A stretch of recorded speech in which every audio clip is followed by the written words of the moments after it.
gravity. Thousands of Palestinians falling, but still no one has discovered humanity. A very good evening to one and all present here. I'm here today to share a true story about a young Palestinian boy named Yusuf Mohammed. So here it goes.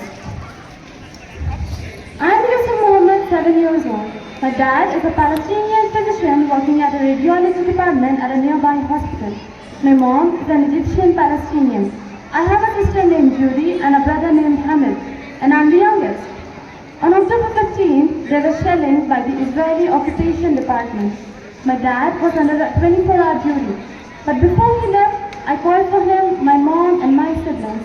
I told them I wanted a family hug. Dad went off to work, and 2 hours later, we started hearing the sound of the shelling. Our house was very far away, so Dad started asking where the sound of the shelling was coming from. As he could hear, it was close by. We started hearing screaming a little. My dad lost his nerves and ran to the emergency room to call up his family members, just to make sure that they were all okay. Then he asked my mom, where is Yusuf? My mom said she had no idea where I was. Everybody around whom he asked turned their faces away, avoiding answering. Then my dad went into an emergency room where he saw a doctor who knew him and me. But as the doctor saw my dad, he didn't know what to say.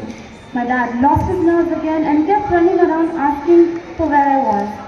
Moments later, a photographer who was taking pictures of the injured opened up his camera and started showing pictures to my mom and dad, until my dad recognized me from some of these pictures. He asked the photographer if he knew anything about me. The photographer said that he saw someone carry me to the fridge. That means the mortuary. My dad reluctantly said, I'll go see him. Maybe it's not him, but he was so scared he couldn't even walk. As my dad reached there, he saw his colleagues looking sadly towards him. They then helped him into the mortuary. As my dad went in, he confirmed it. My dad was so scared he couldn't even speak, but said, praise God, and God is sufficient for us. My dad was so scared he couldn't even tell my mom about me, because when he told my brother about me, he had a nervous breakdown. Later, when my mother got to know about the news, she was heartbroken, because she wanted to see me, hug me, and kiss me before they buried me. Later, when my dad my dad said that he had lost everything in his life, his family, his home, but the biggest loss he had ever suffered was me, Yusuf, the baby of the family.